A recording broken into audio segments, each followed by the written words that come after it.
today with again an interesting topic.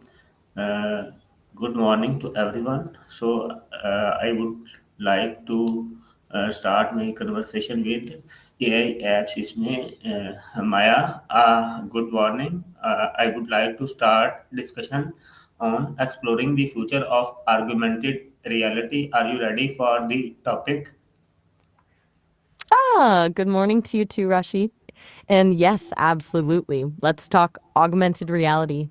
What specifically about its future are you interested in digging into? Yes, of course. First of all, kindly define for our viewers. After that, I will. Gotcha. So, augmented reality, or AR, is basically layering computer generated images onto our view of the real world. Think Pokemon Go, but it's way more than just games now. It's about enhancing what we already see and interact with, adding digital elements to the physical world. It's different from virtual reality, which creates a completely simulated environment. AR keeps you grounded in reality, but with a digital overlay. Does that make sense as a starting point?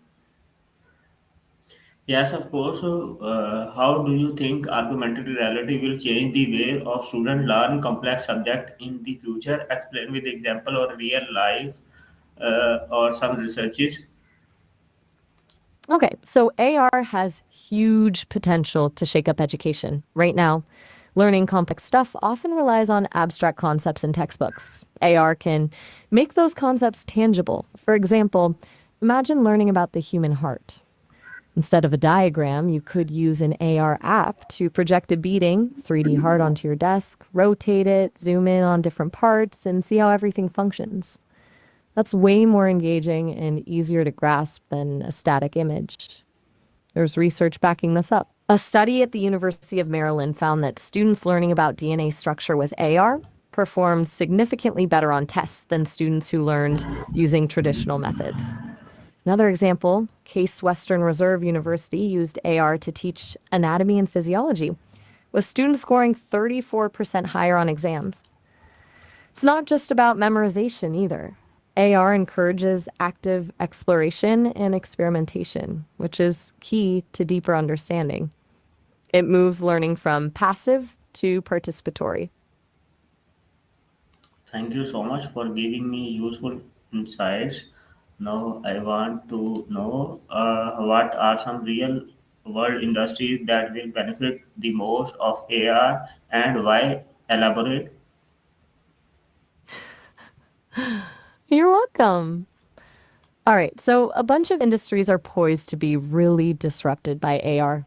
I'd say healthcare, manufacturing, and retail are at the front of the pack.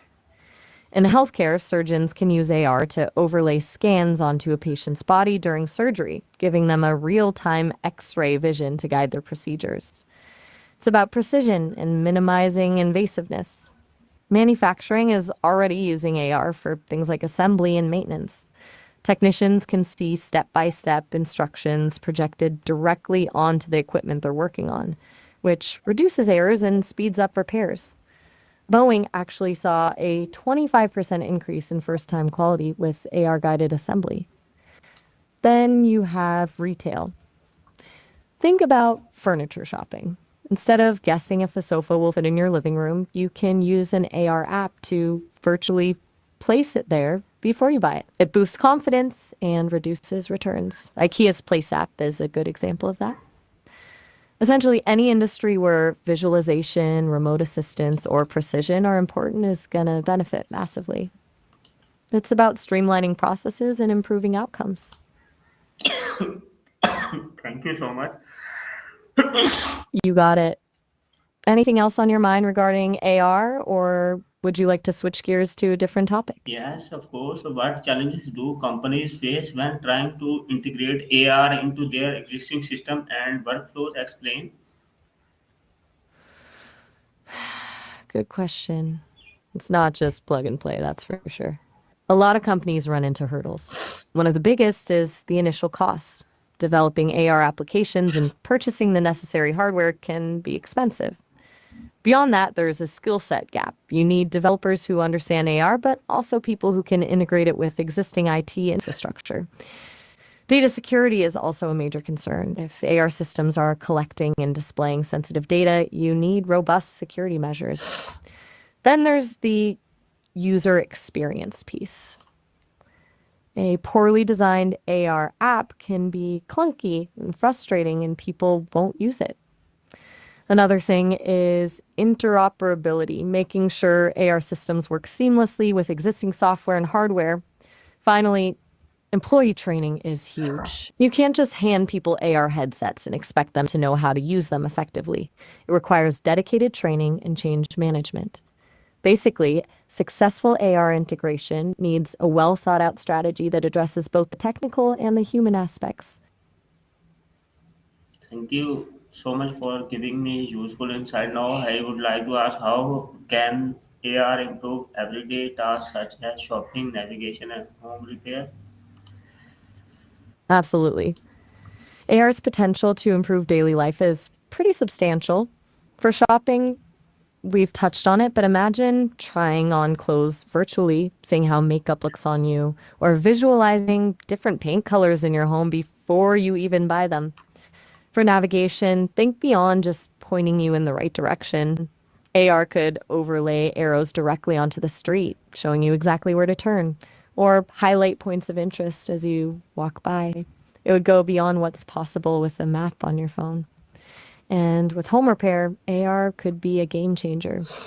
Imagine having a virtual assistant guide you step by step through fixing a leaky faucet with instructions projected onto the actual pipe you're working on, or being able to identify what's wrong with an appliance just by pointing your phone at it. There are apps already emerging that do things like measure spaces accurately with AR, helping you figure out if that new sofa will actually fit.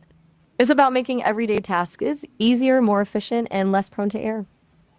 Thank you so much for giving me useful insight. Now, I would like to ask in what ways could AR transform social interaction and communication over the next decades? Explain. Okay, this is where things get really interesting. Over the next few decades, AR could fundamentally change how we interact socially. Think about video calls. Right now, they're 2D. AR could make them holographic, so you feel like the person is actually in the room with you. That's a big leap in presence and connection. It could also create shared AR experiences. Imagine playing a game with friends where the game elements are overlaid onto your real world environment, or attending a virtual concert together where the performers appear to be on stage in your living room. Beyond entertainment, AR could enable more immersive collaboration. Architects could walk clients through a building design in AR, allowing them to experience the space before it's even built. Doctors could collaborate on surgeries remotely, guiding each other with AR overlays. And it could reshape how we express ourselves. Things like AR filters are just the beginning. We could see increasingly sophisticated ways to augment our appearance or create digital avatars that represent us in the virtual world.